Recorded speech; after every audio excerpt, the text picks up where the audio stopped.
चलो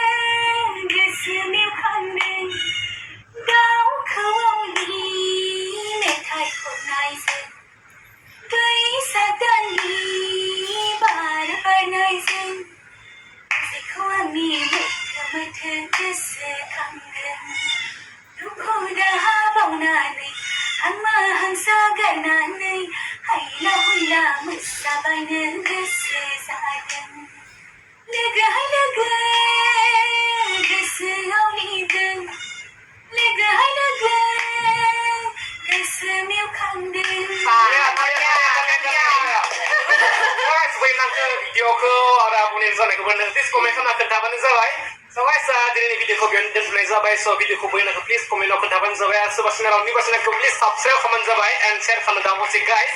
so guys di video bikin so di dakai bye bye so next video bye bye